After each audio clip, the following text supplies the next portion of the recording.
My teenage son came home with a teacher's note saying he was being suspended, so I went to school and found a video that exposed everything. I got the note in my son's backpack after school. A teacher had signed it and circled the words suspended pending investigation. I called the number on the note and they told me to come to the school right away. They said it was serious and the principal wanted to speak to me in person. When I walked into the office, the vice principal's face was tight. He said my son was involved in an incident that had been posted online and the district was treating it as harassment. I asked him straight if my son had done something awful. He avoided my eyes and said there was video evidence and that they needed to follow protocol. Things started getting worse when the vice principal tried to shepherd me into a small conference room and keep details vague. He kept saying legal and privacy and that I couldn't see the evidence yet. I pushed for the truth and the nurse called up the principal. The principal finally said they had a viral clip on TikTok and my son's face was in it. They led me down a hallway and opened a door where 3 staff members were huddled around a laptop. The clip was playing on mute, with a student scrolling it on their phone. I leaned in and watched. My son was in the middle of the frame with other boys circling a smaller kid. They shoved him, laughed, and shoved his face into the locker door until he dropped his books. Then something hit me harder. A teacher stood just outside the circle in the background. She wasn't trying to stop it. She was recording. The camera panned and I saw her hand move like she was telling the boys to make it longer. She smiled and spoke to someone off camera in a way I didn't expect. I asked for the clip to be handed to me. The principal said no, not yet. That moment felt wrong and they kept repeating legal and privacy again. Then a kid in the office, shaking, showed me a copy on his pocket phone. The teacher actually slid her phone toward the boys, and one of them took it and filmed closer shots while the teacher laughed. I kept replaying the sequence in my head. My son was clearly participating, but the teacher recording it changed everything. It meant the school staff had not only failed to stop bullying, they had been building content. The vice principal said the teacher was trying to document behavior to use as discipline evidence. He said it was intended to be handled internally. He said this like it made sense. A teacher filming kids tormenting someone and then posting it for the internet to see felt the opposite of discipline. I called my son out in that room. He wouldn't look at me. He mumbled that it started as a joke and got out of hand. He said they were dared to do it and the teacher told them to make it funny. That was when I felt my stomach drop out. My kid had been dared, my kid had laughed, but an adult had been right there telling them to do more. I left the office and walked into the hallway shaking. Parents were getting calls and students were streaming in with phones out. The clip had spread faster than the school could think. Then a teacher I recognized walked by, face pale, and whispered that the clip had thousands of views in under an hour. The principal had called the district and police were on the way. A cop arrived and took my statement right there. He asked if I wanted to press charges. That question made something shift inside me. I told him I wanted the truth. I told him I wanted accountability. I did not know then how much that would cost my family. The next day, a parent group had already started pulling screenshots and saving the clip. Someone made a mirror copy and posted it to another platform. We learned the teacher's account had posted the video first, then deleted it. Screenshots showed the teacher's username and a caption that made it clear she thought it was funny. I got a text from my son's coach that night asking me to come in the morning. He said the team was under review and that everyone involved might be suspended from games. I went to the booster meeting anyway. Parents were angry. Some wanted immediate firing of the teacher. Others wanted to protect the kids. The room broke into small groups and arguments. Then I found another clip. Someone had posted a longer video from the teacher's phone with audio. You could hear her saying to the boys to make the kid cry harder, because this one will blow up. I opened my mouth and couldn't form a single sound. The audio was clear. She had been egging them on. I called the superintendent and demanded she put the teacher on leave. She said the school had already started the process and that HR was involved. That night my son and I did not sleep. He sulked and refused to eat. He kept repeating the same line that he was sorry and that it was supposed to be a joke. I had to decide in that moment what parenting looked like. Protect him from consequences or force him to own what he did. The next morning, police came to the house with questions about where my son was and whether anyone else had been filming. They took his phone and asked for his social accounts. I sat at the table while they scrolled through messages. The investigators found a group chat where the boys had planned the stunt, sent dares, and joked about getting it trending. One of the messages was from the teacher's number. It said, "Bring it to school. Make it good." The investigator paused, and I felt my throat close. The messages made clear the teacher hadn't just filmed. She had coordinated with students on what would happen. I asked my son how that had happened. He admitted he sent her pictures to get her excited, and she told them how to angle the phone so it would be funnier. He said it sounded stupid when he said it out loud. He said he didn't think it would go online. I called the teacher's house, and her husband answered. He sounded shocked and said he didn't know anything. I told him there were messages from her phone. He hung up. I could hear my voice trembling. Then a parent emailed me a link to a full-length upload of the video. It was now into the hands of strangers who added cruel comments about the victim and about the boys who did it. I forwarded the link to the police. They said they'd secured the servers and were working with the platform to take down copies and trace the original poster. The school sent out a notice saying they were investigating staff misconduct and that privacy laws limited what they could say. The notice said the district condemned bullying. That public statement felt small against the teacher's messages and a video that had been engineered to humiliate a kid. More parents started showing up at school for a meeting.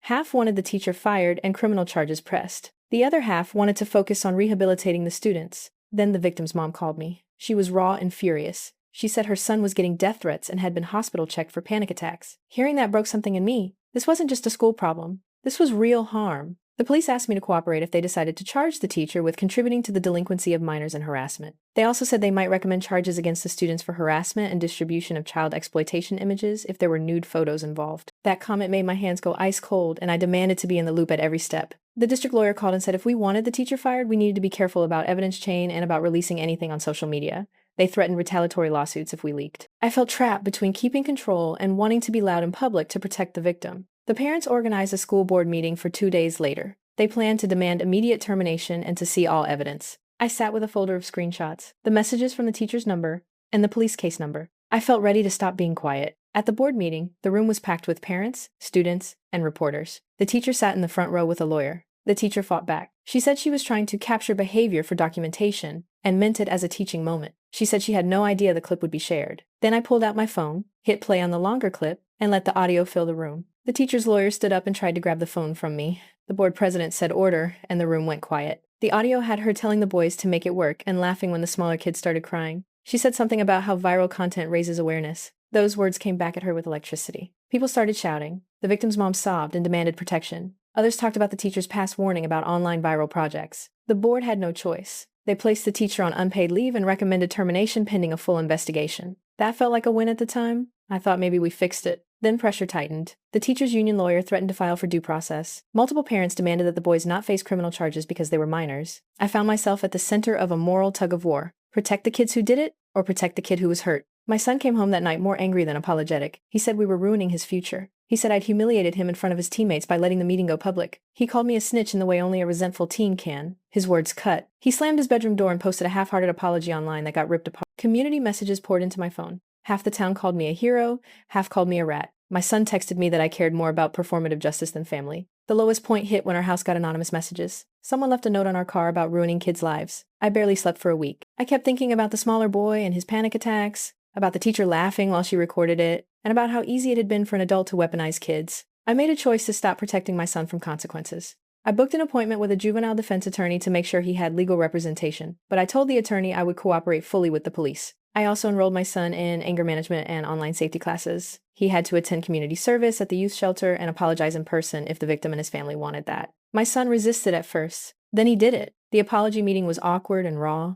The victim sat with his mom and didn't say much. My son had to look him in the eye and own what he'd done. After the meeting, the victim's mom told me she appreciated the sincerity. She said that accountability mattered more than public shaming if the kids could learn. That felt like the first honest sign of repair. Not forgiveness, but the start of it. We kept track of the investigation. The district forwarded records to the county, and the county opened a staff misconduct file against the teacher. HR found previous complaints that had been dismissed. They found that the teacher had a habit of staging teachable content and using social platforms to show students as examples. The teacher was suspended without pay and ultimately fired. The coach, who had been aware of the planning but did nothing, was reassigned pending review. Some of the boys received school suspensions and juvenile diversion agreements that included counseling, apology letters, and community service. My son faced probation for a year. He lost varsity captaincy and scholarship interest evaporated. He lost friends. He lost the easy path. Facing that consequence was brutal for both of us. He hadn't been stupid. He just made a cruel choice and let pure approval matter more than decency. But something in him changed. He stopped going out with the same crowd. He came to therapy.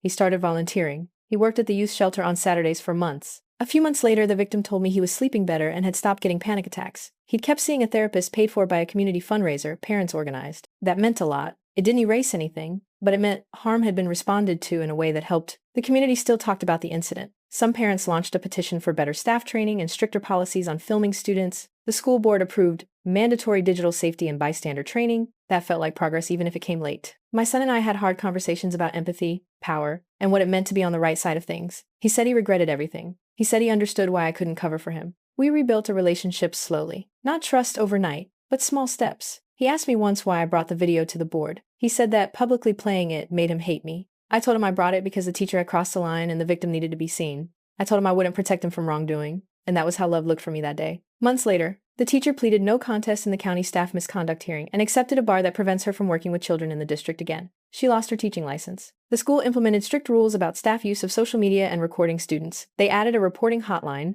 Those changes mattered. They were not the same as undoing the pain, but they lowered the chance it would happen again. My son finished the probation period. He applied to schools and wasn't accepted to the ones that had been interested, but he found a program he liked at the local college and got a partial scholarship after he explained what he'd learned from the incident. He worked hard and kept volunteering. He texted me months later that he wanted to apologize again. Not because anyone made him, but because he meant it. That apology came at the park where the victim and his family were. He said he hoped we'd be able to be in the same town without anger one day. The victim nodded quietly. People still looked at us sometimes with pity, sometimes with judgment. I accepted that complexity. I had chosen to act in a way that cost my son reputation and maybe future opportunities. I also chose to stand with the person who had been hurt. A year after the clip blew up, the school had an assembly on digital harm. The victim gave a short speech about courage and boundaries. My son sat in the crowd and didn't look at me during his talk. After the assembly, he hugged the victim. It was small. It was real. I kept the screenshots and the messages in a folder. I printed the district changes and kept them in the same drawer. I wanted to remember that action created change, even if it was messy. This did not end perfectly. Our family dinners were quieter for a while. My son and I still had rough patches. My son still faced people who remembered his worst choice.